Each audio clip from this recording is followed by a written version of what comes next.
Welcome, ladies and gentlemen, to Ascension eSports Elder League week number, what are we on now? Week number 5, I think it is? Testing. Oh, okay, we're good. A's in it. How are you doing, dude? I'm doing good, dude. Fantastic, man. But like I was saying, Elder League week number 5. My name is Stretch, and I'm going to be doing your play-by-play casting today. And joining me, as always, is TheSavedOne for the color casting. TheSavedOne, how you feeling today, man? I'm excited. Like, I'm really, really excited. I was actually about to get into a game of League, and I'm like, wait, I'm casting. Yeah, hold on a second. Put everything down.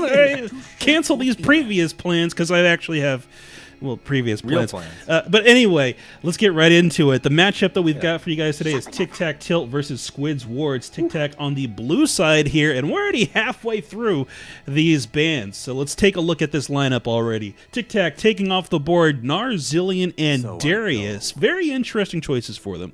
I think that the one I guess ban that really does stand out is the Gnar, because we haven't really seen this champion like at all. He's just been Mia for the whole entire season. All of a sudden, I think it was 2 patches ago, he gets just a little buff, and then all of a sudden now he's back in. People are playing him in LCS, people are playing him in solo queue, and he's this monster to be reckoned with there in the top lane. Yeah, over on the side of Squid's Wards, we've got the bans of Kled, Alawi, and Shen. A lot of top lane focus for these guys. The blue girl, man. He plays literally all of those champions. So if you just take out his whole entire champion pool, then who's he going to play? I have no idea what other choices he has left. And against a Fiora, that's going to be a very scary top lane and a beautiful draft so far coming out from Squid's Wards. You have a Fiora that can take down tanks, it can take down damage dealers in the top lane. Also, you have Zac, who's just top tier jungler right now. Yeah, a lot of flexibility for these guys. They can even either play the game and try to get their Fiora ahead and play to the split push, and they always have that hard engage option through the Zac as well. So if these guys end up getting one of those 2 guys fed, they can definitely play around them. Looking towards Tic Tac Tilt, though, they're picking up some pretty strong picks of their own, taking away that Caitlyn and the Poppy. Braum is the support in the bottom lane as well. And I also really do like what these guys did with their draft is they have a flex Poppy pick. So you make the jungler pick the Poppy, and you're kind of just like, okay, where is it going? Now, by default, most people would say it's going top lane. Say, what are you talking about? But there is that possibility, the very, very small possibility that it could be going jungle, just because the pick ban meta right now is you usually pick the bot lane as well as the jungler. But that doesn't really count for Fiora just because of how strong of a pick she is. But anyways, we got more bans coming along. Very true. Before we get into these bans, though, we've got the Ashe picked up by Squid's Wards there. That gives them so much more engage potential and a lot of disengage options as well. How are you actually liking the Ashe in this meta? It's very interesting, because what I do like about it is it's a utility ADC. Now, if you have an ADC that loves or can actually hit the skill shots, Ashe is a really good pick for you. Just because if you don't want to play anything like the Lucian, that kind of, it's like a skill matchup against the Caitlyn, then it's pretty good to just go a safe utility ADC like Ashe, where you can just shoot your arrows. And then if you die in a fight, it really doesn't matter. You've shot out your ultimate, you've engaged the fight. You can just sit back, try an auto attack, and just stay alive. Very true. A lot of utility to be offered by the AD carry pick. But stepping back up into those bans, Fizz and Elise taken away for Squid's Wards, definitely trying to take away some of that pick-off potential. Dude, this whole entire chat's going crazy about this Fizz pick. There's something about this pick. I'm guessing it's the mid laner. He has the /Fizz tag. Uh-oh. So everyone, so I guess that's just kind of like default. Just take it off of the board. Don't let the mid laner have his champion, and then just move on. But yeah, the Elise as well as top tier AP jungler right now, alongside the Zac, alongside the Evelynn, just because of how mobile she is, and just her base damage is insane, man. So much burst available to that champion. And over on Tic Tac Tilt, they've got the Lucian and the Orianna taken away. Lucian actually having a commanding presence in the mid lane recently. Yeah. You think that's what the prediction was for? Yeah, 100%, just because the Ashe was picked in the first round. So I'm like, wait, why did they ban the Lucian? And I'm like, wait, they didn't choose their mid laner yet. So mid lane Lucian, it's a thing just because of how much of a lane bully he is. The only thing is, he goes kind of even with Caitlyn. So if you want to put him anywhere other than the AD role, just shove him into the mid lane, and he bullies out the mages really, really well. Very true. Going down to these picks now, we've got Syndra and soon to be some sort of bruisery frontliner here for the likes of Tic Tac Tilt. These guys just trying to figure it out. Yep, Syndra and Trundle going to be the last 2 picks for that roster. How's this team looking for you, my man? I think that it's a very nice single target style comp.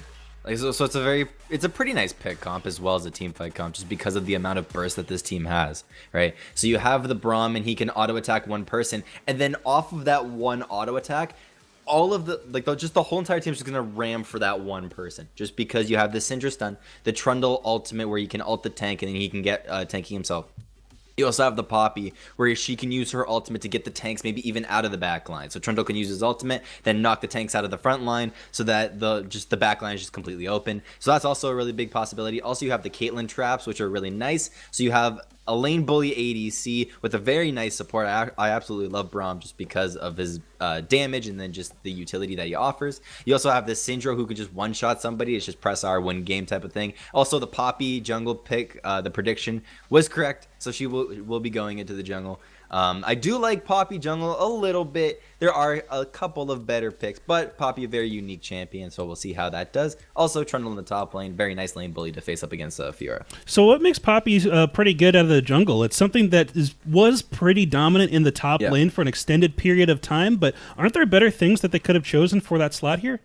I think that, well, of course, like the Lee Sin, maybe even the Rek'Sai in some situations could have been better. But if you're just talking like just the player, if he just doesn't really play the Rek'Sai, doesn't really play the Lee Sin, he wants to go kind of just very, very simple mechanic style champion like Poppy, what she does offer is a very nice jungle clear, number one, just because Cinderhulk got buffed, so Poppy builds that exactly, plus her clear, her AoE with the Qs. Also, I guess it's also kind of surprising to get ganked by a Poppy just because she comes running at you with the W, and then she can maybe flash behind you and then EU, I guess, towards the team in that sense. Right. So that's also really cool. So we'll see what this Poppy player can do. Yeah. Taking a look at Squid's wards one last time before we get into the game here. Their last 2 pickups were actually the Malzahar and Lulu for their support role there, giving them a pretty solid team with a lot of single target potential. What are some of the things that they're going to be looking for here to make sure that their team comp is successful? I think that they just need to get the right picks, right? Like, the one thing that Zach is really good at doing is engaging from very weird positions. And this is the one thing that makes Zach players just Zach players overall, is that he can go into a backline, he can grab the backline with his ultimate and then just misplace them, which just scatters the team fight just completely. But then off of that, you can also have the Ashe arrow that can engage. You even have the Malzahar that can root somebody down. And then on top of all of that, you have a Lulu with some utility, plus a Fiora either in a side lane split pushing, or she can provide her single target damage and burst one person down. Very true. Taking a look at Tic Tac Tilt as well. These guys have a pretty meaty front line, but it feels like they're going to have some trouble actually running the guys down on Squid's wards. What are some things they can do to try to get the jump on their opponents going into the later stages of the game? I think that they really just need to get the picks with the utility sources that they do have, right? So you have a pretty nice jungle style team fight there, but then I think that if they play around their objectives correctly and they just rotate correctly here in the early game, and Poppy can maybe try and get around and get the laners ahead, you know that Syndra snowballs pretty well. You also know that Trundle can take towers like just swiftly, and also that he gets tanky in the late game, so he's going to be doing a lot of damage, and he's also just going to be taking towers just with ease. Very true. And speaking of the late game, who do you think actually scales better into that late game? It looks like both these guys have fairly decent scalers on both sides, kind of in different positions, but overall, who do you think's got the advantage once we get past like 30 minutes? I really like Tic Tac Tilt, just because I love the Syndra and I really like the Trundle. The only thing that I would change about this comp is the Poppy. Right. But other than that, I think that this comp's beautiful. Yeah, very good choices by these guys. But either way, viewers, ladies, gentlemen, what have you, we're getting into the game and we're going to play some music for you guys, and we'll be on to the riff. Probably, honestly, on our track record thus far. 2 seconds. Yeah.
And with that, we are already all loaded in, just waiting for this intro portion to get through here. Look at the purchase speed on Squid's wards. I feel like these guys have the advantage before their character models are even showed up. These guys are like, we have a mission. You know what?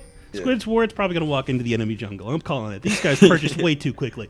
Yeah, and Tic Tac tells just like, do I want to buy a dagger? Yeah. That could be interesting. But you're correct. Yeah. They're going to the enemy jungle. Look at that, all balled up. Actually, eat my apples, splitting away from the rest of the group here. They're not staying as a complete unit, walking straight towards the jungle of Tic Tac Tilt. Pings going down onto onto the blue side here. Doulahan to walk forward. Iris Zero with the first shots does not continue shooting the weapon. Oh my goodness, they're actually going to lose this even though they got the jump on them. Trap goes down to secure first blood here already as Leona Del Bay is the first casualty of what's sure to be a bloody matchup. Dude, first is a Braum, just place the ward down and get the heck out of there. You never want to get tagged with a Braum stun, especially against a Caitlyn. And even though Caitlyn started traps, it's fine, man. You just got your mid laner, your Syndra, the snowball machine, first blood. Absolutely ridiculous for the side of Tic Tac Tilt. Huge advantage for them in the early game. Doulahan did end up burning a potion, but no big deal. You've got a mid laner now who gets to start double Doran's Ring against Corrin the Cat, who has no real defensive summoner for that Syndra ultimate. He's got Ghost to try to maneuver a bit, but in terms of avoiding sheer damage, there's not much he can do here. Oh yeah, like the only thing that Malzahar really does against Syndra is it's just for that shield, and even then if Syndra does end up popping the shield, and it's a 25-second timer before it comes up again. So I think that Syndra's going to have just an absolute beautiful time in this lane. She's got 2 Doran's rings. She's sitting very pretty.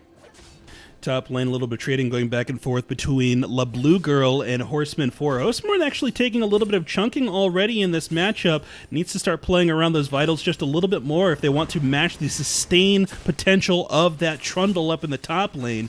Bottom lane, the Sandwalker lands a Q down onto Leona Del Bay. Leona, once again, has no flash available, so if something does go down there, it's a very easy kill for them as the pause comes out almost immediately in this game.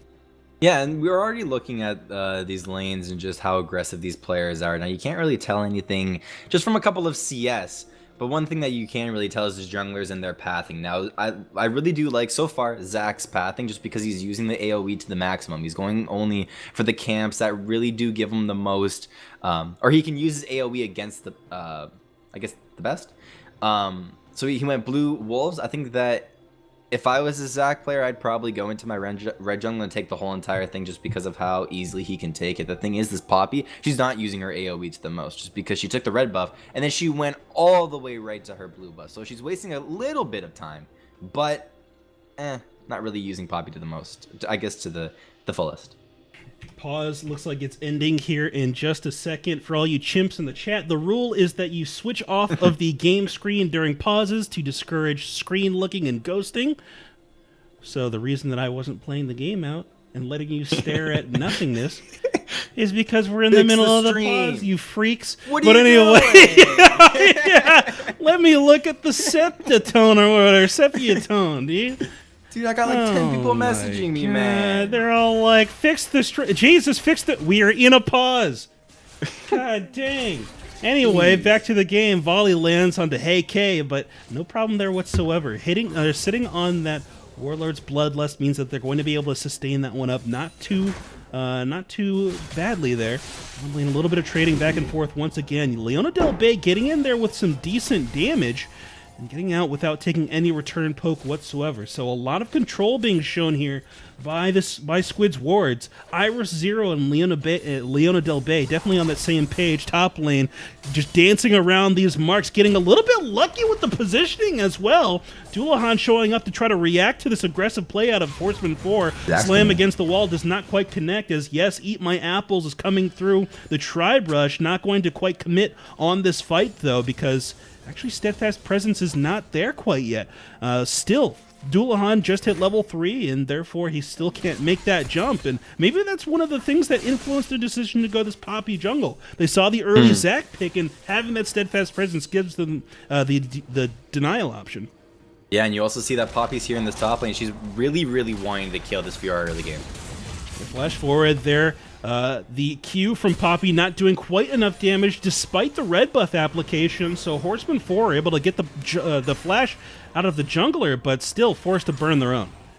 Yeah, it really does look like this Poppy's trying. She was really trying to get into that top lane and try and give an advantage somehow to this Trundle, maybe even just a kill. So Trundle used his pillar, but the thing is, Poppy was a little bit too late, so she panicked, flash E, and it missed. Yep, top lane. 1v1 against Horseman 4 and LeBlue Girl. LeBlue Girl starting that trade off very well, but giving away some vitals meant that the trade was immediately evened up. So Horseman 4, double Doran's Blade for them. Just try to stay stabilized in that lane and try to keep healthy.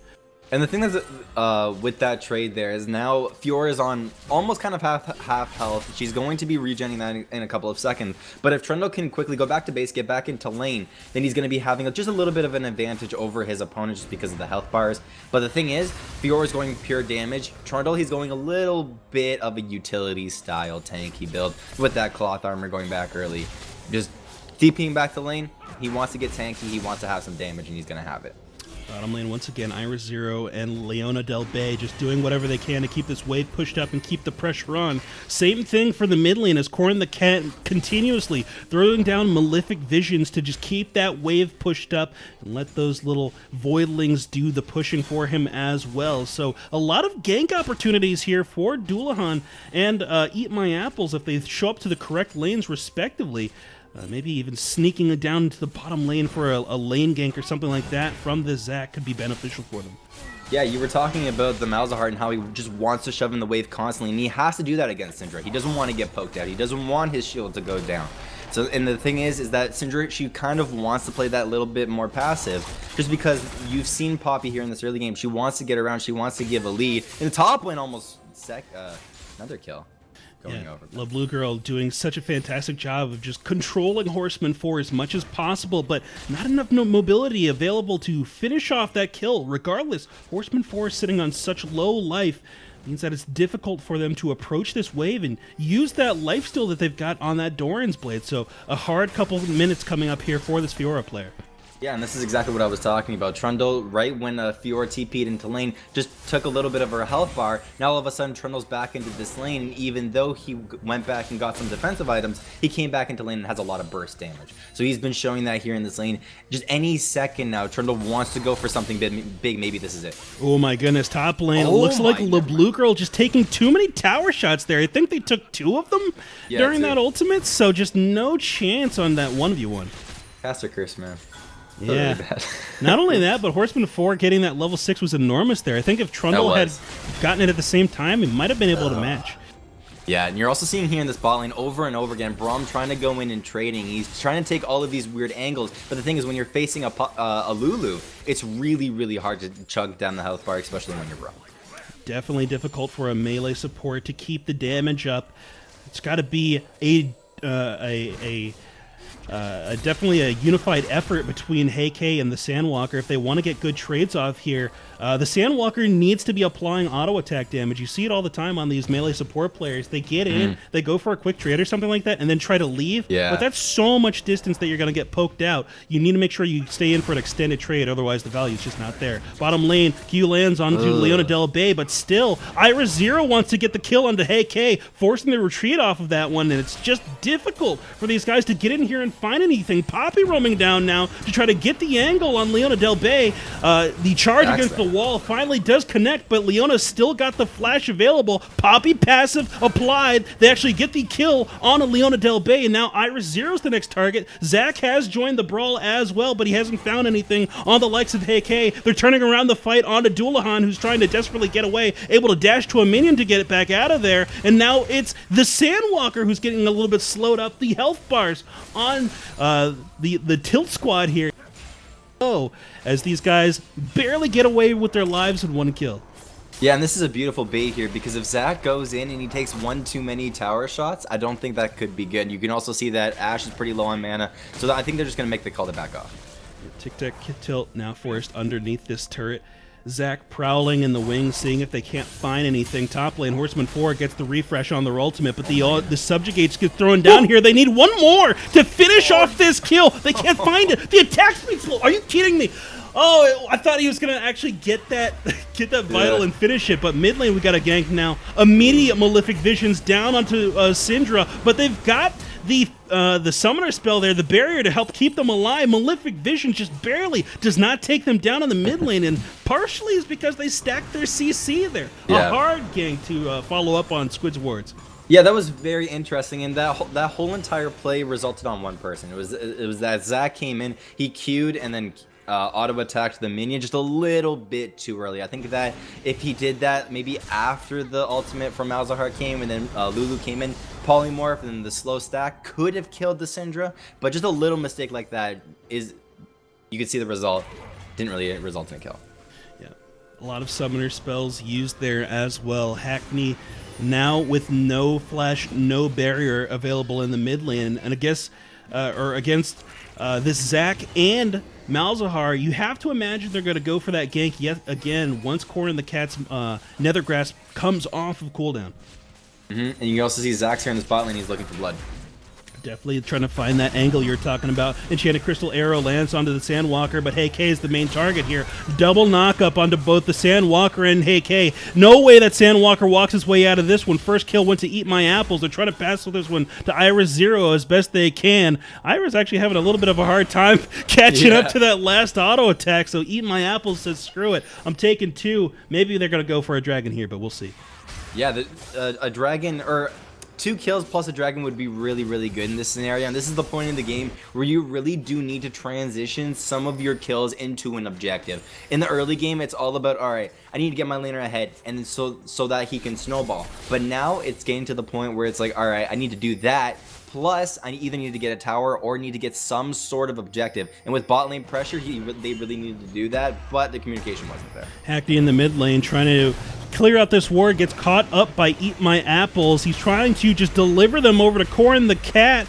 Movement speed out of Poppy, can't quite get them in range quickly enough, but they still are able to pop the Zac passive. The rest of Squid's wards roam up and trying to get the kill on Dullahan as well. They flash out of the silence to actually keep their health bar up, and the Malefic Visions isn't enough to take them down. Meanwhile, top lane, Grand Challenge thrown down. Dullahan goes back in onto Corrin the Cat. Corrin gets last hit by Hey K, and here comes the Sandwalker now, trying to see if they can't find something on Leona Del Bay. Iris Zero comes in with the volley, but they can't quite connect onto the primary target. Hey K is absolutely fully protected by the Sandwalker here, and with no one to stop this damage coming out, they end up picking themselves up a triple kill. Hey K now chasing on to Eat My Apples. The Sandwalker waiting for his Q to come back up. It does connect. They net forward and they start getting the auto attacks down. One more hit does it, and now here comes Horseman 4 just chaining in. Are they gonna give 5 kills to Caitlyn here? You gotta be kidding me. Flash forward. La Blue Girl gets the last hit, but still Caitlyn just walks all over the enemy team here. And this is why I love Braum just so much. Like, I was trashing on him in the laning phase, but this is the exact reason. Is because if you continue to just run into just a Braum and allow him to auto attack you with an ADC like Caitlyn that provides so much damage, that has just damage and range, it's end of story, man. Oh my goodness. 4 kills stacked up on Caitlyn for Tic Tac Tilt now. Sitting on 1900 gold with a BF sword already purchased at 12 minutes. This Caitlyn's going to be an absolute menace this game, but either way, Tic Tac Tilt try to extend that early lead into a Mountain Drake, but with no Caitlyn available and all their gold there, it's going to be hard for them to do so. Enchanted Crystal Arrow down onto Dullahan early in the fight. They're still trying to finish off this dragon. He's going so low. He gets the smite, but he's going to give up his life to do it. Still, I guess, you know, it's a win for them. Yeah, it's worth. Yeah, like when you're in that situation and you're popping, you're like, all right, I'm in this dragon. I only have one thing or one possibility that I could do. I can either die and not get the dragon, or die and get the dragon. So lucky for her, she got the dragon. So now Mountain Dragon over to the team, but Braum's looking for a fight in the bottom. Leona Del Bay already stunned up by the Braum passive. Ultimate comes out. It looks like Iris Zero is trying to get the focus onto Hey K, but they can't quite get there. Good block on the Caitlyn ulti by this Ashe, but they're standing on top of a Caitlyn trap. Good avoidance of the trade kill by Braum, but 2 more are roaming down for Tic Tac Tilt.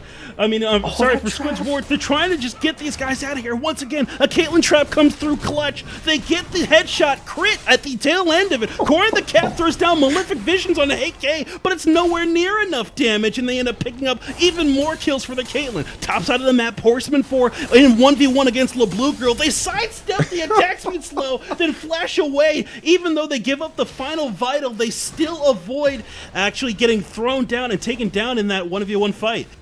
I'm just sitting here with my mouth open because in the early game it was such a slow game. A little bit of rotations, but all of a sudden one play happens and both teams just go berserk and they're like, that's it, we're fighting, that's it. So then both teams are just trying to fight each other any chance that they can, and they're just basically, or what's it called? Squidwards are just giving kills over to the Caitlyn over and over again. Now you have a Caitlyn that is 6-1-3. That is very scary.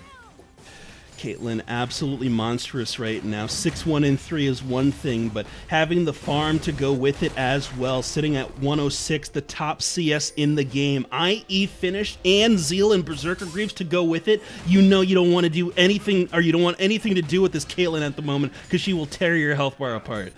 And you've also been seeing her trap placements in every single fight is beautiful, and the amount of damage that she can just dish out.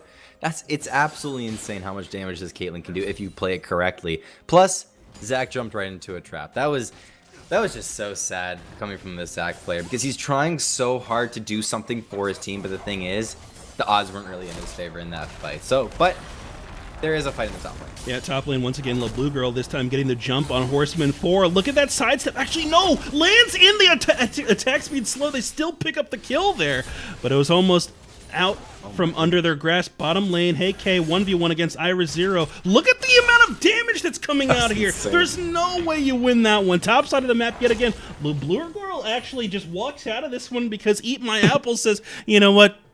I just don't have the energy to finish off this kill. I'm going to let him walk out. And here comes Dullahan trying to get a little bit of revenge here from Eat My Apples, walking into the enemy, or walking into his own brush there. Smite onto the Zac, smite onto the Krugs to get the health back. They use a short hop E to try to get some CC down. Ultimate popped by Eat My Apples to try to drag Dullahan under turret, but they walk out of the range just in time. And the thing that is so interesting, I continue to talk about this bot lane, but the thing is so interesting is that what I usually see in solo queue is that once the bot, either side of the bot lane takes the tier 1 tower, they rotate the bot lane into another lane. But the thing is, when your Caitlyn and Braum are so strong as a duo, they could basically 2v3, even in some points 4v2. Then you just keep the Caitlyn and the Braum in the bot lane, let them shove and let them get as many towers as possible. Now, they already cracked the tier 2 towers, and the situation's not really looking good for Ashe. Yeah, this means they can start taking down this bottom lane even more. Iris0, just nothing they can do in this 1v1. Now that the ultimate Enchanted Crystal Arrow is on cooldown, they can't even run away from Hey K, who is just dominating the entire bottom side of the map. And it's so sad because his team is probably, Ashe's team is probably telling her, just farm up, dude. Just try and do whatever you can. Just use your ultimate in team fights. Thing is, when you don't have your ultimate and you can't get farmed up, you just become useless. And really nowhere else to go for Iris0 here. They need better ward coverage. They need some additional assistance from their jungler if they're going to continue farming down on this bottom side of the map. Otherwise, it's so easy for the Sandwalker and Hey K to just kind of hang out on that end of the map and just wait for anyone to step up because of how strong they are. Mm-hmm. Yeah, it's basically getting to the point where both of these mid laners are just trying to farm up against each other, just till the point where both of their teams start to group, and then maybe a one-shot can happen, maybe a pick can happen. And all of these possibilities are here for both of these mid laners. 17 minutes into the game here, and it's a 5k gold lead for Tic Tac Tilt. They're trying to put some pressure on this mid lane, but they've already got a lot of pressure already thrown down into the bottom lane. Like you were saying before, they took down the inner turret of Squidward's bottom side, and we had that Q landed, I think they would have killed Horseman 4. No, Riposte comes out, Sandwalker under turret. 2 of the vitals already finished up here. They're going to continue on the fight and actually get the ultimate thrown down onto Fiora. Sandwalker will fall first here, but they're trying to finish off Fiora if they can to finish the damage. Shutdown gold now goes onto Horseman 4, who's going to scale very well into the late game. Hackney comes in, trying to ultimate up Horseman 4, but he takes almost no damage thanks to his shields coming out from his Lulu. Now the next target looks to be Dullahan, who's just sprinting out of the fight as quickly as possible. LeBlue Girl gets caught with the Malefic Visions, but it's barely not enough to take down this Trundle. That was not good there because you had the Caitlyn and the Braum in the top lane, but the thing is they did not have prioritization in that top lane. The Fiora was still up there. The mid laner was, or the Malzahar could easily rotate towards that top lane. Plus you had the Zac that was just lurking in just on the corner there. And then right when they said, all right, let's go and let's pick these two off, they went in, they picked them off, and the team wasn't ready. Poppy's going in for a steal. Yeah, Poppy stepping in there, heroic charge towards this. That is just too early and not worth it, my man. It's so easy. No, all right. Well, when I saw 2,000 health, I was like, nope. Yeah, I was like, No you don't have vision. I understand that, but oh man. That's beautiful. Yeah, it's unlucky. It's unlucky. I don't know what to say about all this. But bottom side of the map, La Blue Girl trying to see if they can't catch out Iris Zero. Pillar used late after the flash, but either way, good to get that summoner spell out of the enemy AD carry. Yeah, and now that's just going to be an escape that isn't there for the Ashe. But another thing that I do want to talk about is just this Caitlyn as a menace. Now, we've been saying this all game, how this Caitlyn, she's really, really fed. But the thing is, if you don't know how to use your Caitlyn to the maximum potential, plays like that top lane thing could happen, where your shot callers aren't all on the same point. You don't really know where you're going. You're almost kind of going on all autopilot, where you're saying, all right, Caitlyn, Braum, just go to the top lane. Then the rest of our laners will just do something. But now we see Zac maybe trying to go in for a steal. The Ashe arrow hits. Yep, looking to see if they can't get the defense on this blue buff. Zac going very early, or down very low early in the fight. No support from the rest of the team here as they're trying to make sure that they themselves don't get caught in the mayhem. Top side of the map, it looks like Horseman 4 finishes off the turret. But the flash in aggressively from Tic Tac Tilt. These guys really want the blood, and the Braum passive is helping them out. Even after he goes down, La Blue Girl seeing if they can't catch Corin the Cat, but instead it's the ultimate from Caitlyn that picks up the kill.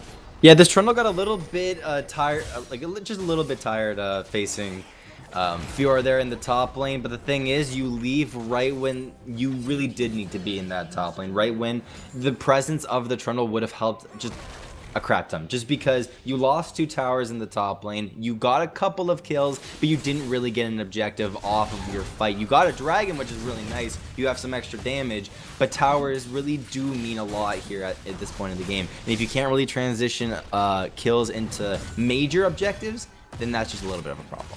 Mid lane under pressure now as Tic Tac Tilt has their Caitlyn in the right lane to try to take it down. Eat my apples, jumping in. Quick, steadfast presence denies that engagement completely. They have to engage with Enchanted Crystal, or they're just not going to connect with the enemy team. Yeah, right when you need, or you really do need this Ashe arrow in order to try and engage at some point. Just because once you unleash the Ashe arrow, that's when Poppy is going to see that arrow and be like, holy crap, it's an arrow. At that point, Zac goes in, and then she's like, wait, am I going to be able to put up my steadfast presence in time? I don't really know. Is the reaction timing going to be there? Is Poppy, I don't know, going to get distracted in some way? That could possibly happen, but Baron is being taken right now. Maybe Zac could steal? Yeah, could definitely happen. These guys still at pretty healthy health bars, though, as this thing is going down. Dullahan, the one that is low. Arrow connects onto Hackney, but he's well protected once again by the Sandwalker. Nope. Corin the Cat, Horseman 4, and Leona Del Bay have the angle. Zac trying to go over the wall to get the steal, does not find it as Hackney gets the last hit on that Baron buff. They're turning and splitting their focus. They take care of Eat My Apples first and reforge themselves to the rest of the fight. Iris Zero catches a bullet to the back, and so does Corin the Cat as he saves Leona Del Bay's life. He'll use to actually keep Hey alive during that Malefic Visions, and it does just barely. La Blue Girl goes down to Malefic now, and the rest of the fight looks to be resolved as the last one limping away from Squid's wards is Leona Del Bay, just barely making it through the doggy door to the base. Dude, this is the one point of the game when Syndra really, really pops off. We just saw Hackney in that last fight just use all of his spheres, all of his abilities, in a sense, just to stun anybody up and just keep everybody off of this Caitlyn. This Caitlyn, she stayed alive with such little HP, but the whole entire team was there to protect her, and that was Beautiful play by this team overall. Yeah, no overextension here, as well as they just back away and try to reset their health bars. Or maybe not. Hey, K taking advantage of a lot of these traps here and poking down the enemy. They might be in a position where they can continue their approach. Eat my apples, jumping in, steadfast to deny yet again. Hackney steps forward, but Arrow connects. No, they're able to peel them away, and it looks like Fiora's going to pick up a quick kill on Doulahan immediately. La Blue Girl caught up now by the Nether Grasp, and they lose two there, getting a little bit greedy off of Hey K's presence. Yeah, that's just the one point in the game where you really just need to back off. You need to know when to stay, when to back off. Right when you're hitting the enemy inhibitor, you just got the Baron, and some of your members are on low HP. Just back off. You guys can reset. You have the same amount of gold lead. You can win fights even better at that point just because of how much gold Baron and that one tower does give you. But the thing is, if you're sitting on half HP, even a quarter HP, but the enemy is on full, then that's just not a good situation for you to be in. Still a fairly decent push, I guess, out of Tic Tac Tilt. Could have been a lot cleaner if they just showed themselves some restraint. And now they still have to push forward once again and try to take away this inhibitor from the enemy team. They've got the addition of the static shift finished up on Hey K, and that should add them a little bit more power on their backline. Wait, what'd you say? I said they just finished up the static shiv on their Caitlyn, and that should add a little bit more power on their backline.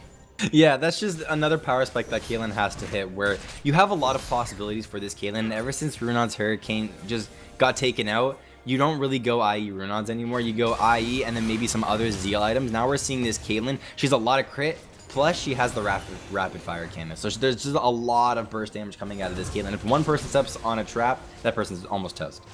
Just watch the headshot crit hit the minions for 1,500 damage. So if you don't have armor, you better just duck and cover, because the bullets are coming out quick and they hurt a lot here as the siege begins down in the mid lane. Hey K getting a good net onto Leona Del Bay. No crit there. Just a regular attack, but still takes out about a sixth of their life. Once again, Baron minions stepping forward as continuous silences and malefic visions from Corrin the Cat try to stem the tide. Sandwalker steps forward to try to apply the passive onto Leona Del Bay. The rest of the team trying to get defended up by the steadfast presence of Poppy. They actually get an enchanted crystal arrow onto Caitlyn as Trundle wins the 1v1 up in the top lane. The Sandwalker doing everything in their power to try to keep this fight going. Ace in the hole lands on Iris Zero, who's actually well prepared for this thanks to the Lulu shields. Zac actually picks off a kill onto Hackney off to the side, but it's Caitlyn who ends up finishing off the Zac thanks to the red buff application. Oh my goodness. Now it's just Hey K against Leona Del Bay. Iris Zero stepping out of the fight now. Q connects on the Corrin the Cat,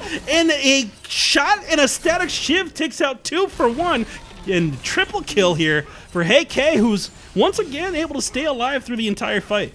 There is nothing more to say about this player. She's just absolutely popping off. I love the aggression that this Caitlyn player is also showing towards the enemy team. You saw her on that siege be the front line. She was walking in the front line. She's like, I am not afraid. And right when she got picked off by the Ashe arrow, the rest of her team just stood in front of her. It was almost just kind of like she activated the barrier, and the rest of her team was like, I'm there. Don't worry about it. All you have to do is just auto attack. Right when that happens, she's dominating at this point. Oh my goodness, Caitlyn once again barely staying alive in these fights. Huge synergy between the Sandwalker and Hey K, between the stuns on the Braum passive and the Caitlyn traps. You know these guys have practiced this duo, and maybe it's time to change your strategy, Squid towards not so much pressure up in the top lane and start worrying about Sandwalker and Hey K, because even though they were gifted all those kills early game, it looks like Hey K definitely knows what they're doing on this Caitlyn. Yeah, I'm remembering this draft, and the thing is they targeted the Blue Girl, but he's doing absolutely fine on this Trundle. So there's something wrong with the draft that they need to fix in the next game.